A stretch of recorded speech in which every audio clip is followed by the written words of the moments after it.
Hey everyone, welcome to the program WRSA Radio. I am your host, Grenadier One. As always, I hope you're having a good week. I'm doing well. Been kind of an interesting work week with a project going on, and it's been kind of driving me nuts. But you know, I'm glad to be doing the show. Interesting on a couple of fronts too. So we're going to talk about two topics on the show today, and let's just jump right in with the main one, and that is because I think this is the most important one, really. The speech by Vladimir Putin on Tuesday, wherein he laid out Russian views on the current situation in Ukraine and the general overall geopolitical state, I guess, and what amounts to a warning and an escalation path for the West. Basically, he advised the West, specifically the U.S., that if we continue to escalate the conflict in Ukraine, that Russia does not rule out the use of nuclear weapons. Now, this is a pretty bold statement, and I guess you could call it provocative, but really it shouldn't be. This is something that should be something known from the Russians. I mean, this is how they operate, and this is how they see things. Go over to the mothership, the main WRSA website, and follow that to watch the speech. There's a CA link to it over there, and go over there, follow that link, and watch it. It's very illuminating. It's refreshing in a lot of ways. It's refreshing to see a serious leader, like him or not. It doesn't really matter what we think about him, what your opinion of him is. It's just refreshing to see someone of his caliber delivering a serious speech that's not filled with the type of double speak that we have grown accustomed to from our leadership. Of course, they're not going to say everything that they necessarily mean, or they're going to put things into terms that are beneficial to the Russians. Of course, that's accepted, or that's normal. It's a political thing, but it's just not the same kind of nonsense and double talk that we get from our leaders. So it was just really an interesting thing to watch. I always try to take the opportunity when he delivers a speech and someone translates it. And again, we have to depend on the translation too, but I always try to take the opportunity to see it because it's just a different view. It's a view that in a lot of ways is unfiltered from Western media. So Putin gives this speech, and in it he also calls for an increase in Russian military mobilization. This means more civilians will now be called up to military service and sent into units fighting in the war zone. And he's also talking about referendums being put into place in, I guess you would call them the occupied territories or the independent territories in Luhansk and Donetsk in Ukraine. And these are, I guess, referendums to accept independence or ask Russia for independence, and they're going to vote on those. But more and more it's coming to light that in spite of the success that the Russians are having in that area, in taking that territory, liberating, if you will, that territory, they are paying a heavy toll, at least in terms of manpower. I think they're paying a toll in equipment as well, but for the achievements that they've made, it's costing them. This is very much in line with what I said at the outset, that I felt like that they were going to pay a price for their victory. But as you all may know, I do not buy the stories or the official status really from either side of the conflict. I see lots of reports. I see lots of people put forth their ideas or their opinion about it.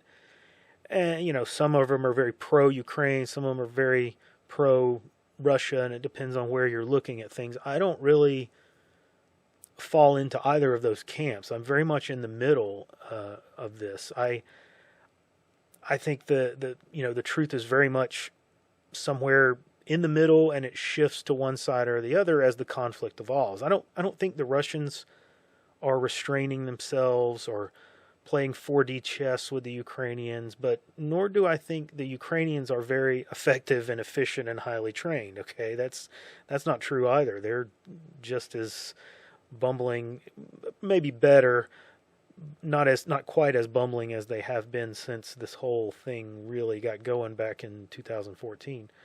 But I think that they're just walloping each other, and it's costing a lot of lives with really nothing to show for it, no gain whatsoever.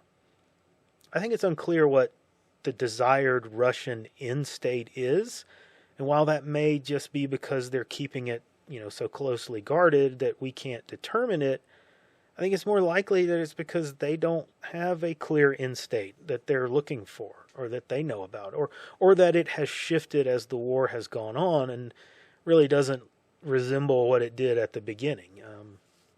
And I think that explains the situation better than any other course of action, in my opinion. I think they began with one idea and one concept of operation, and it changed as they ran into and encountered a better Ukrainian military response than they anticipated.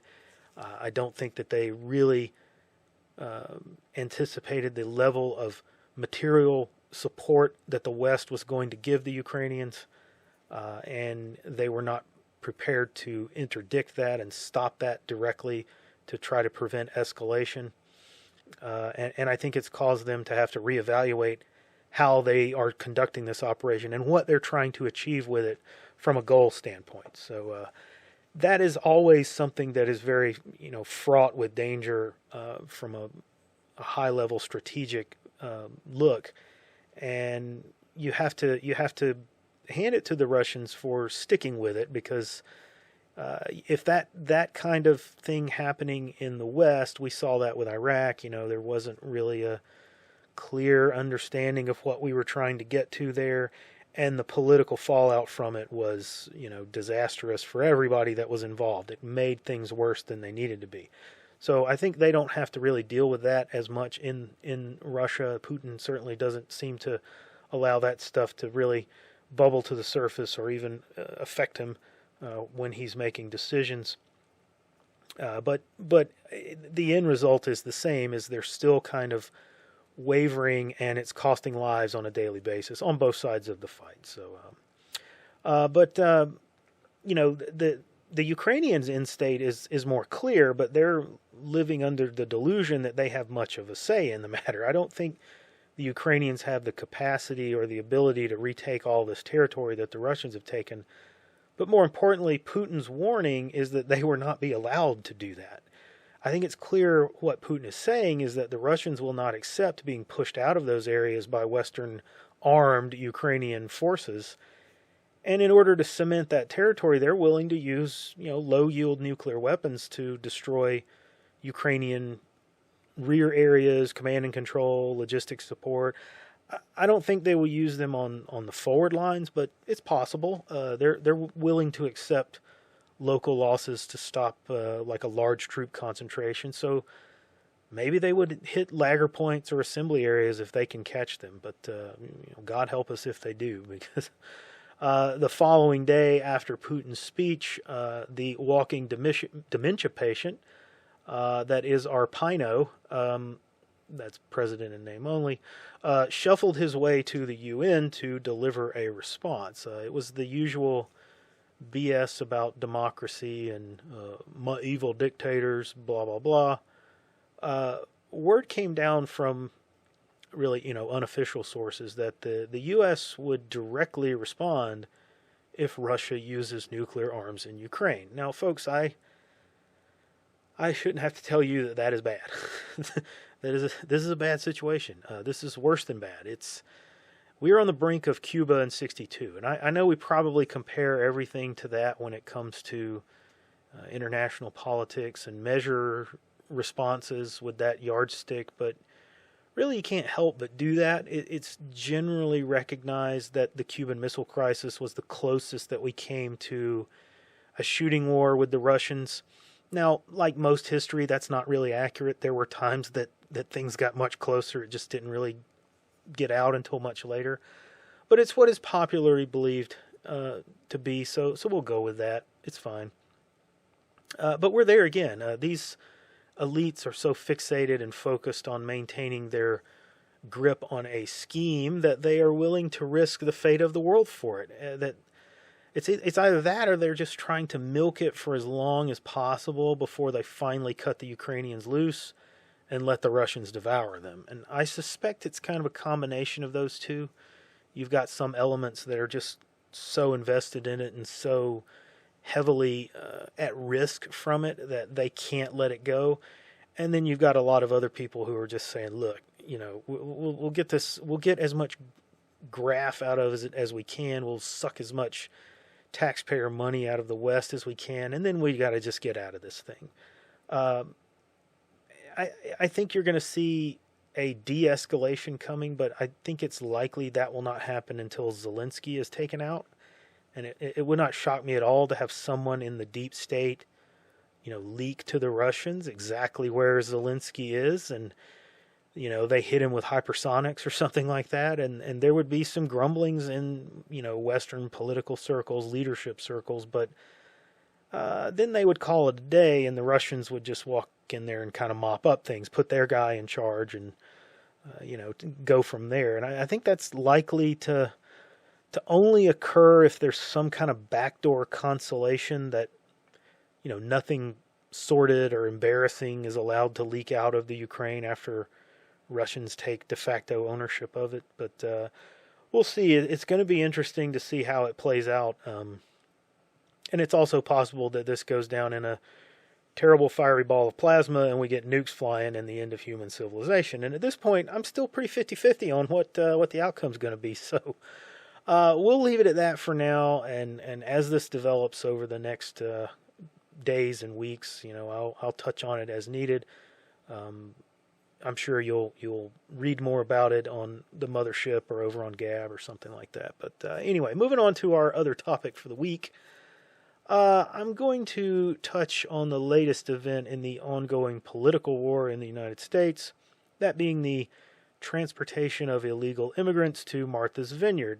Let me get the obligatory, of course it would, out of the way first. I think because it's popular on, I guess you'd call them right-wing social media circles, Gab, right now, to kind of take a crap on this situation by saying, it would be better if we were sending them back to their own country and not transporting them to some other place in the U.S. And yes, okay, you're correct. Of course it would be better, all right? But there are a couple of problems there. And the first and foremost is that something that has basically been shut down by the courts, okay, that's not something that, these activist judges are going to allow. If the state tries to send them back to their country, they will be stopped.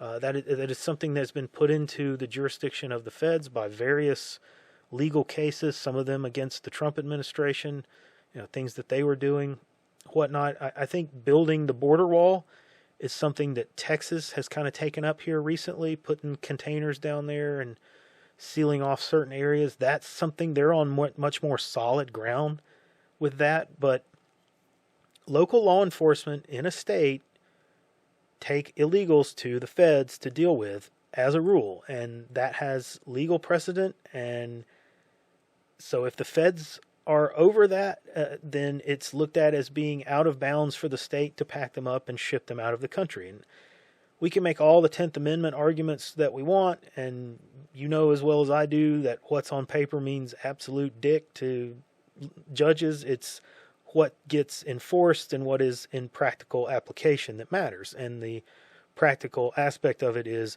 that is federal jurisdiction, and the states can't just start taking people back over international boundaries. The state is on far less shaky ground when they pack them up and send them to other parts of the U.S. And even then, we saw within hours of Martha's Vineyard shipping the illegals off to some other area, a communist legal group has stepped in to sue the state of Florida and Ron DeSantis on behalf of these illegals, alleging Bill of Rights violations, which is bogus. They are, by nature of their legal status, they're in a state of decreased rights. They don't have a right to not be detained and transported to other areas. That is something that you give up when you illegally enter a country. And at any rate, that's still all illuminating, okay, which is the entire point of the event. I think it has been a brilliant unmasking event for normies. Anytime you can get the leftists / communists to reveal themselves in a national and very public way, it wakes up normies, to the reality of the matter.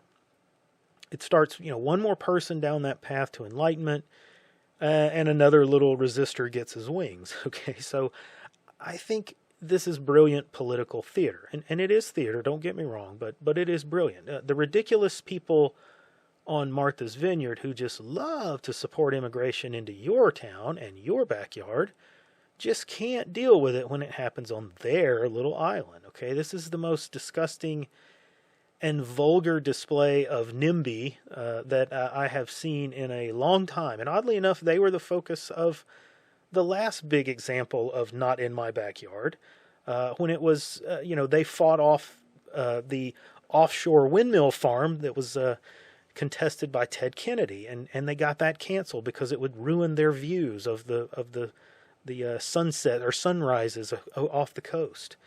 They are the utmost hypocrites. It's fine for your hometown, but they can't have it in theirs.